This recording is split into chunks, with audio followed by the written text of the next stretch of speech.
Hi guys, how is everybody?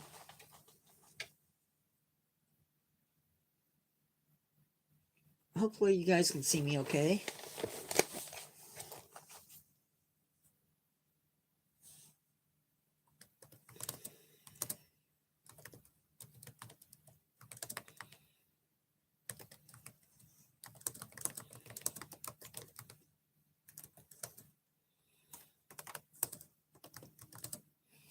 How is everybody? I'm doing pretty good tonight.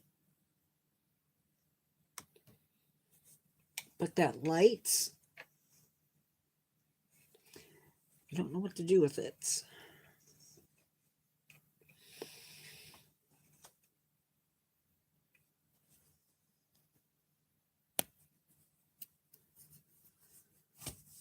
I don't know what to do with it.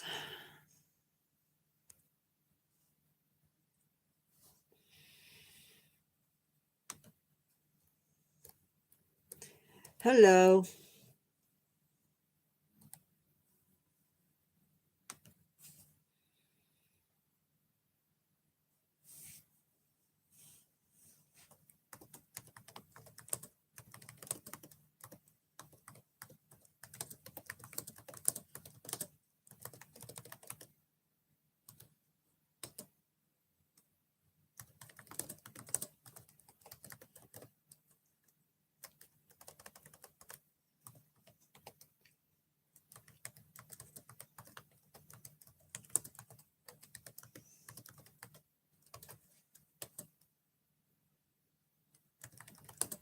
Well, it's early yet. It's only 2 minutes in. And it's this channel, not the other channel where we're pretty much guaranteed to have somebody come in. This one can be hit or miss.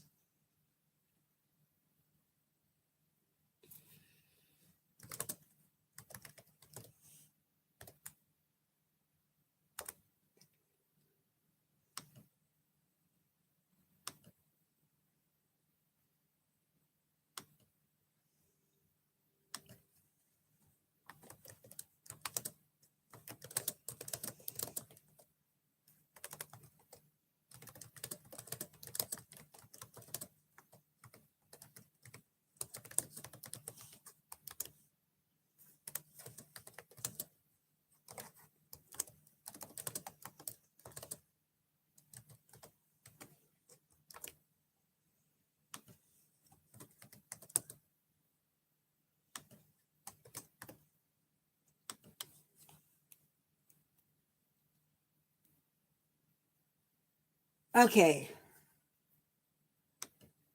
We get that done. Tonight's live is another one of our Endangered Barnyard series, and tonight we are doing Colonial Spanish horses. Now, this is a breed that has branched to some degree. We're not going to go chasing after those other branches. We are just sticking with the Colonial Spanish horse. Before we get into it, you need to know that once upon a time, far, far, far away, and a different time, horses roamed the American continent. But it's been a very, very, very long time since those horses actually walked on American soil. Or I should say, on North American soil. Because we're not a country at that point. Those horses vanished, and we don't really know why. But flash forward to the mid 1500s, and the Spaniards show up in Florida. Or within that part of the country. And guess what? They brought horses.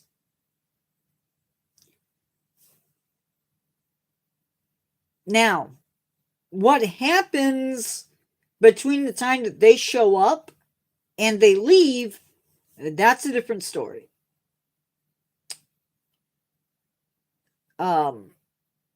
Native tribes might have attacked. There might have been disease. Something might have happened and they just packed up and left. But whatever the case is, they left behind the horses.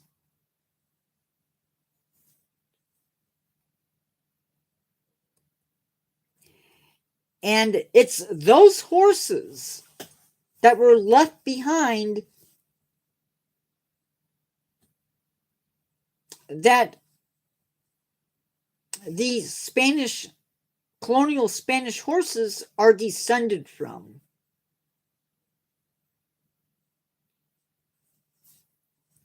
These horses, as I mentioned, were around for wars and skirmishes, and amongst the chaos, horses escaped.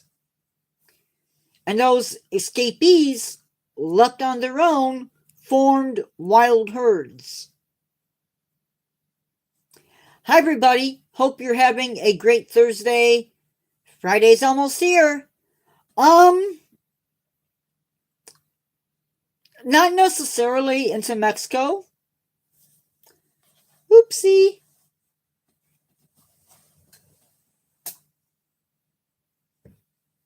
Not necessarily into Mexico.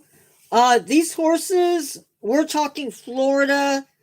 We're talking the Carolinas in some cases. So not necessarily Mexico. And depending upon where the Spanish were, they could end up in a lot of different places. Now, these guys were the most famous horses in the Southwest and in regions west of the Mississippi. In the mid to late 1800s, just about every colonial Spanish horse in the United States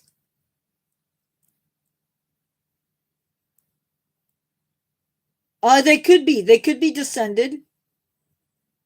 I'm not saying that they are. I'm saying that they could be. Definitely in some locations though, and we'll talk about that. In the mid to late 1800s, just about every single Spanish colonial horse. Did I say that wrong? Yes, I did. Just about every colonial Spanish horse was either a crossbreed or they were replaced with larger breeds. Now, it's important to understand that the horses that are in the United States right now, they were in human care.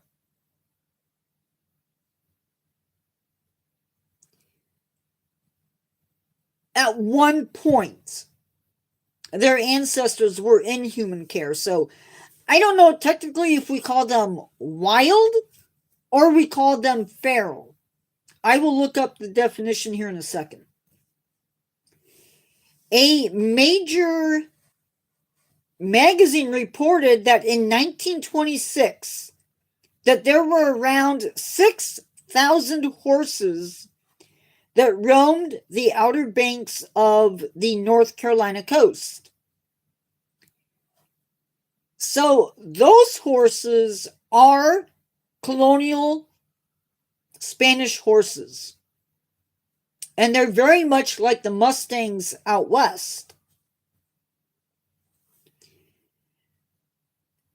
Either the Spanish were on the islands and they left them, or there were shipwrecks that had the horses on them, and the horses were able to get to the outer banks. Sadly, though, those numbers have sharply dropped. And that is due to development as well as other issues generated by a rising human population. Today, those herds in the Outer Banks number around 220 horses. By 1950, only a scattering of pure Spanish horses roamed the southeast and the southwest. Only traditional ranchers and tribes owned them, or they survived in isolated areas where they are free to roam. These horses may have been the horses that braves rode across the plains. I feel like I can't talk today. Cortez is one that is mentioned by name. He might have had horses, Spanish colonials. I don't know for sure. You may know them by, so, blah, blah, blah, blah, blah. Those surviving horses allowed conservation to begin. You may know them by another name, and that name might be Spanish Mustangs. These horses are great for people who have special needs or have some type of trauma, maybe PTSD. They are known to be really gentle. These horses have been used for ranch work, used as show horses, or just plain riding for the pleasure of riding. They're known to be gentle. They're a strong breed, an intelligent breed, and they're one that has a willingness to form bonds with their owners. Some of the feral herds are listed as critically endangered. Now, to answer your questions,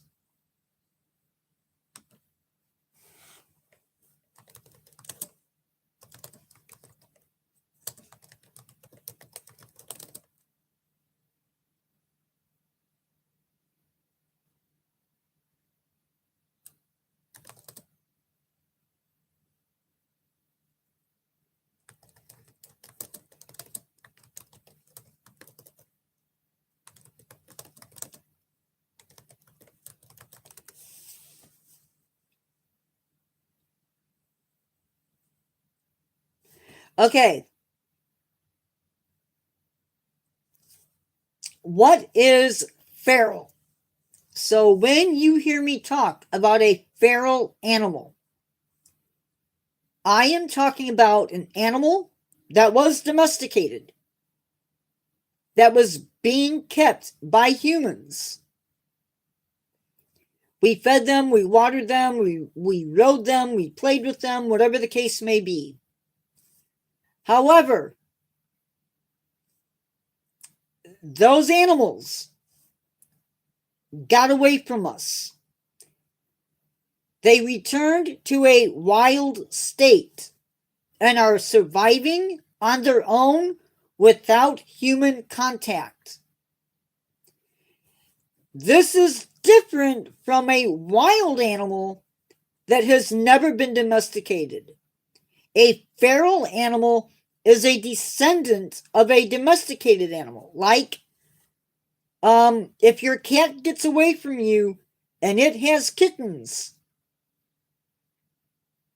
and it's surviving on its own without coming to you for food or water, that cat is feral.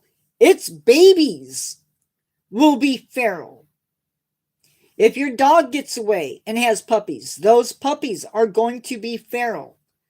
The horses that are out west, they are feral because at one time their ancestors were kept by people. So yes, they are in a sense wild, but in a broader spectrum, they are feral because at one time their descendants were kept by people. They have adapted to survive in the wild, either hunting for their own food or foraging for their own food and breeding in self-sustaining populations. Well, if you are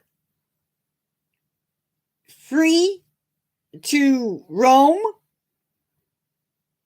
and you've not been ridden, you have limited contact with humans, are you going to want to be caught? Probably not. Functionally, they are a wild animal, and I don't know of any wild animal that isn't going to try to defend itself if you grab it or you snatch it up.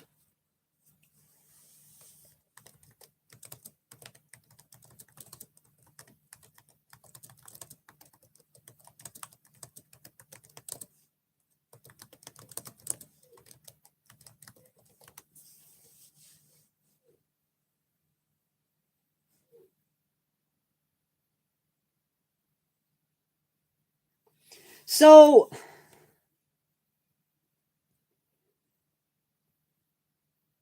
it would appear that the horses that Ponce de Leon, sorry if I'm messing up his name, brought with him in 1521 were of the Iberian horse bloodline.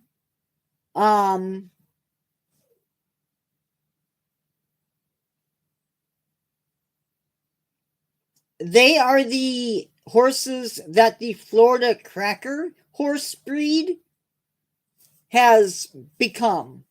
Do I know that for a fact? No, but that's what the records say.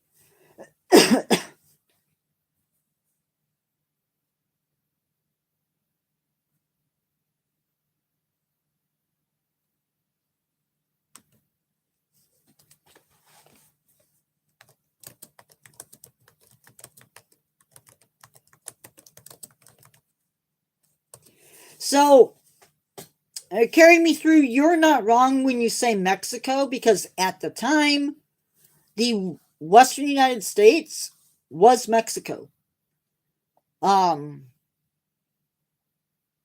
Even when the Latter-day Saints entered Utah, that area was Mexico.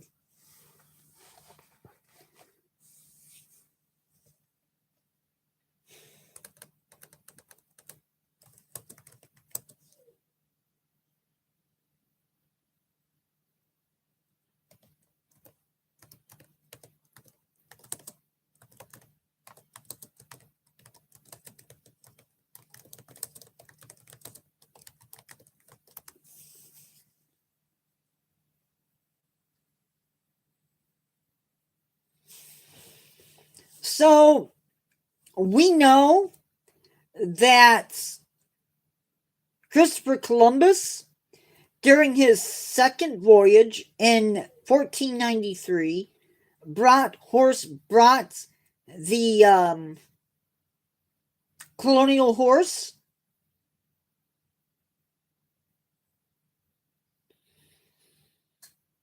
to North America, or to the West Indies. The first domesticated horses arrived in North American mainland with Hernan Cortez in 1519. Now, Ponce de Leon brought horses with him, and they were a mix of Iberian breeds.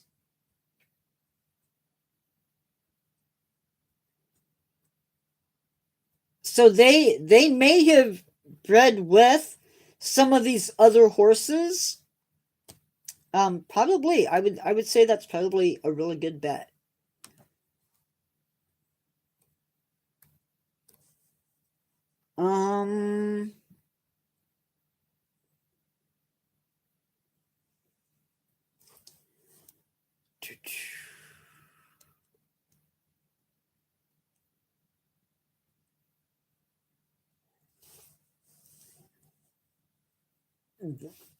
So I think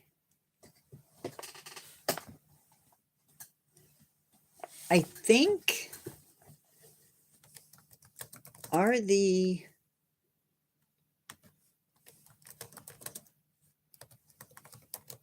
Mustangs out west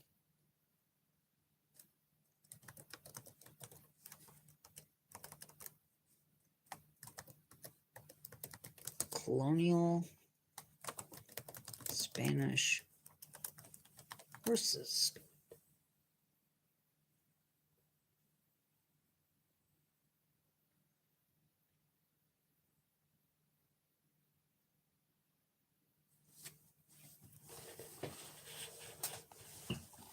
Okay, so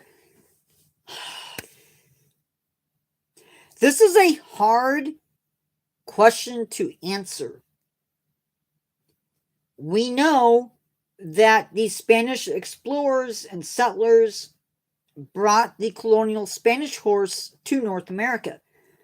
We know that the original Mustangs that roamed the American West were direct descendants of the Spanish colonial horse.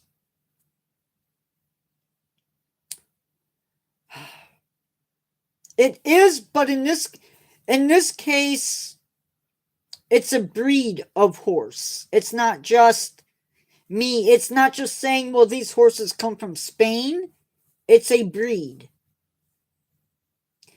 Modern day Mustang, as a general term for a wild horse in the American West, doesn't necessarily mean that the horses that are out west are colonial Spanish horses.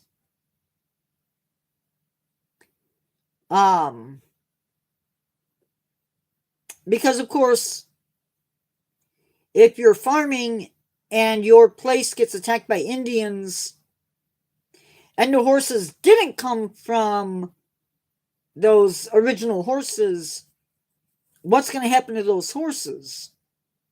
They're either going to get taken by by the tribes, or they're going to escape and do their own thing. So to know exactly what type of horse you're dealing with, you would have to do genetic testing on them.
Okay, so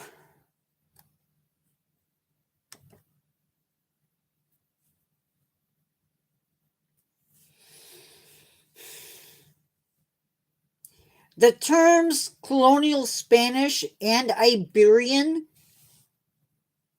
can be used interchangeably. There is a subtle difference. The horses that Hernan Cortez brought to the mainland in 1519 were a very exact group of Iberian horses. And they were probably a mix of Andalusian and Andalusian horses and Spanish genets. The horses that Ponce de Leon brought to Florida in 1521 were also Iberian bloodline. They were not part of a single large, highly organized military expedition like Cortez's would have. Instead, they probably had a mix of the same breeds, but selected for slightly different purposes. These horses that Cortez brought were the foundation for Ponce de Leon, sorry. The horses that Ponce de Leon brought were the foundation for the Florida Cracker horse, which is known for its hardiness, its agility, and its ability to work cattle in the terrain of Florida.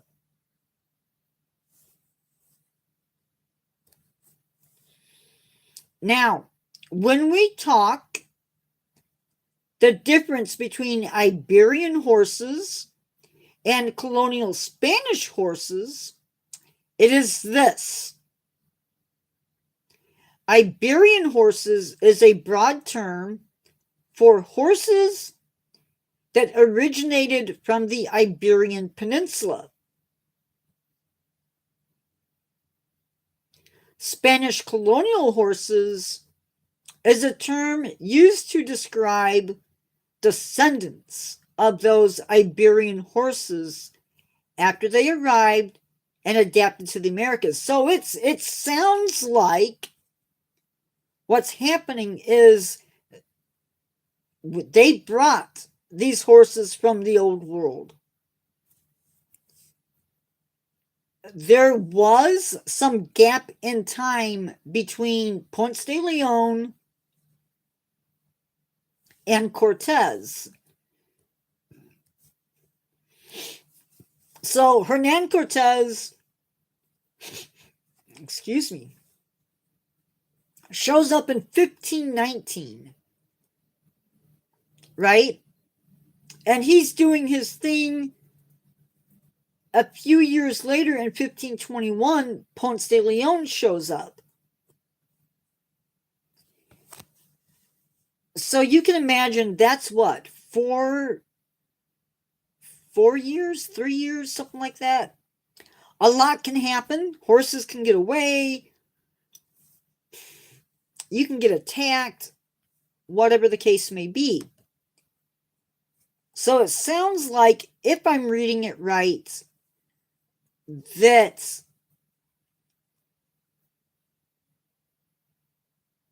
the animals got away. You know what? I'm using that. I'm going to ask the internet itself, not Gemini.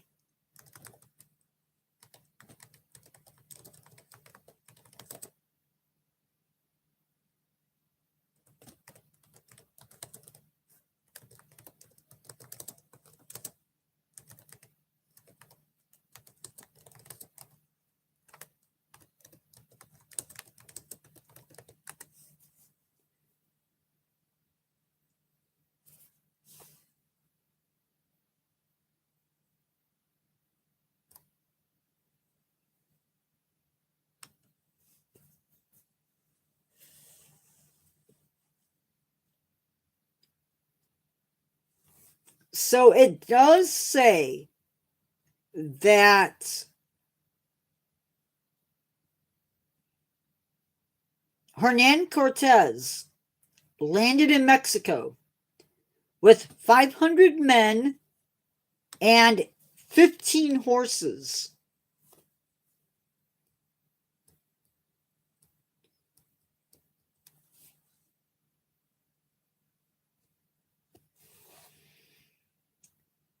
They did a charge on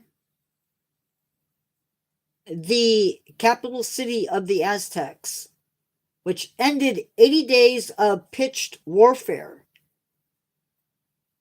Cortez hasn't really been challenged. Once his horses were, once he was done with whatever he did, or horses escaped,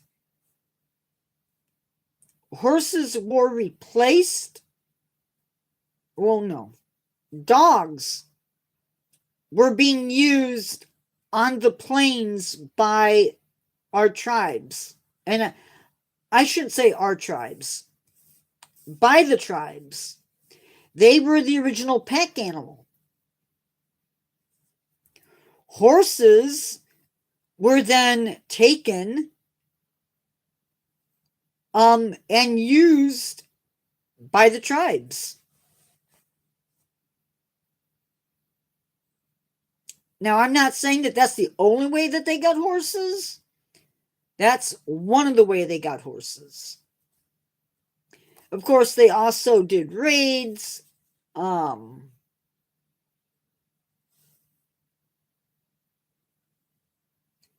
And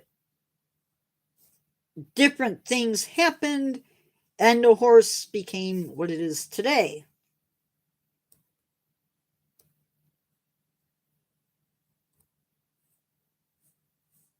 So a lot of things led to these horses becoming a thing.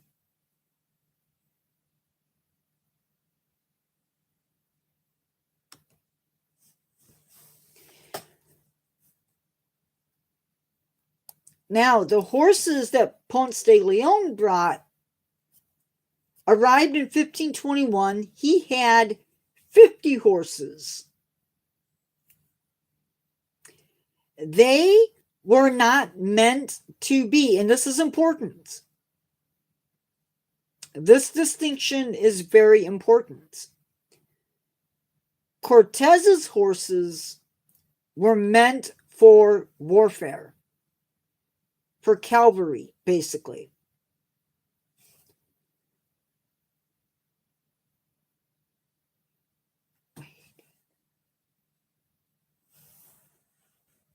Whereas Ponce de Leon's horses were meant to establish a colony.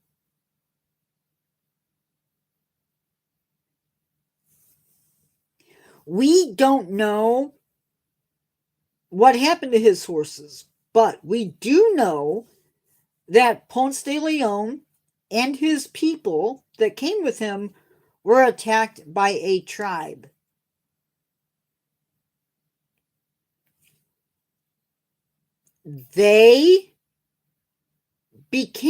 Those horses became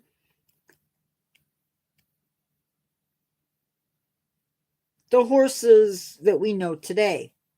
The cracker horse. Totally different than necessarily the colonial Spanish horse.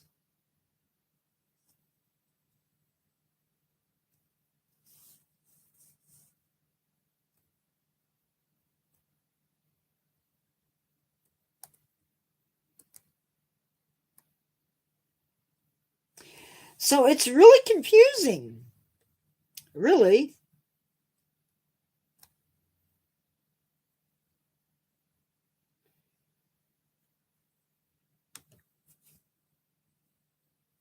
Now it does say that the colonial Spanish horse is a group of closely related breeds that descended from the horses brought by Spanish explorers, conquistadors, and colonists. So, if that's the case, then the horses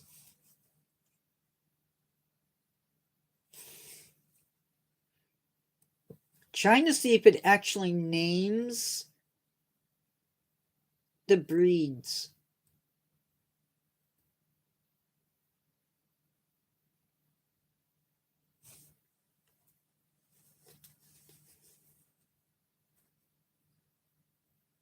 Spanish Mustang, Spanish Barb, Marsh Tacky, Choctaw. Doesn't really say. Oh, here we go.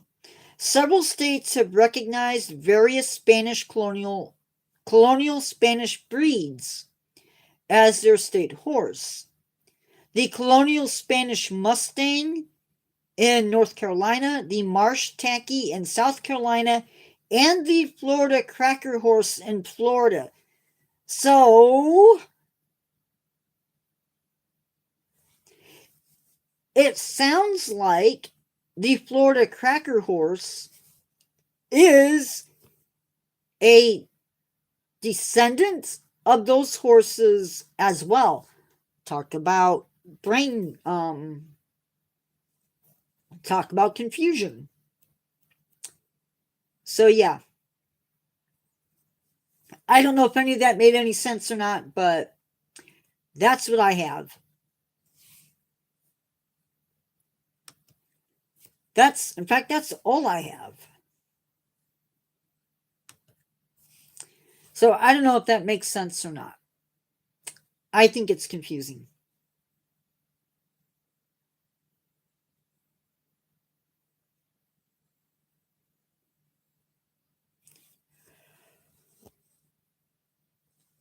That's what I think. I think it's all confusing. It sounds like you brought this horse and this horse with you, and they brought this horse, and those horses escaped, and now you have this horse and this horse descended, sort of like cousins, and they branch out. Yeah. So I don't know. The point is, they're endangered, and people are working to protect them. So that's good news. Our next journey into all of this craziness, we are not doing, I don't think we're doing, those were the horses. I don't know if that's what they called the Florida Cowboys or not, but the horses were called crackers. There was a Florida Cracker horse. I don't know.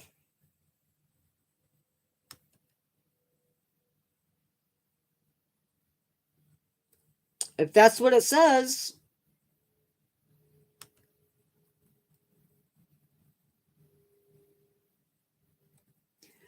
Our next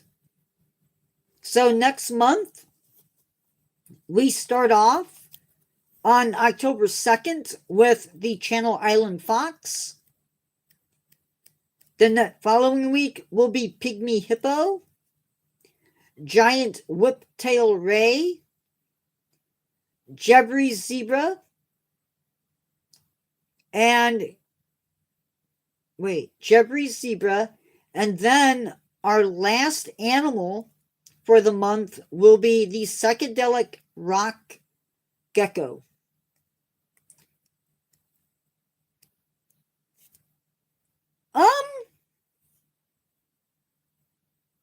Well, you need people to maintain the animals, and if they had ranches, cowboys.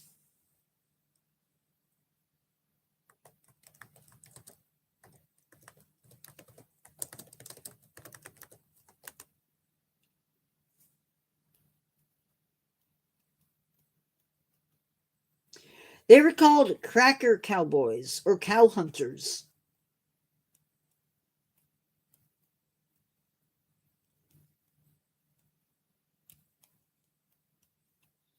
And they called them that because of their whips.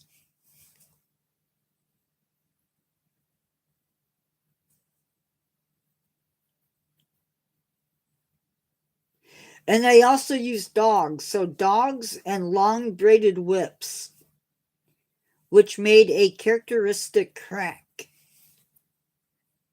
But yeah, I guess it was a thing.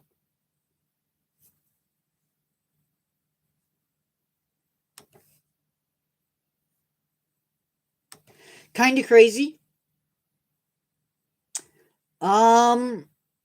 since this is the last one of the month, I'm going to be adding some new cool lives, opportunities for you guys to come in and participate. I'm probably going to be changing the time of the lives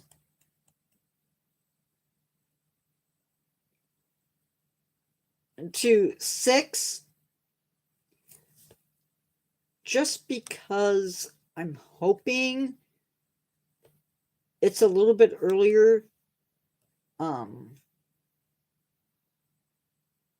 My hope is that more people will come in since it's an earlier time. Maybe not, but I can hope. So that is stuff that is coming up. I don't see anybody else in live.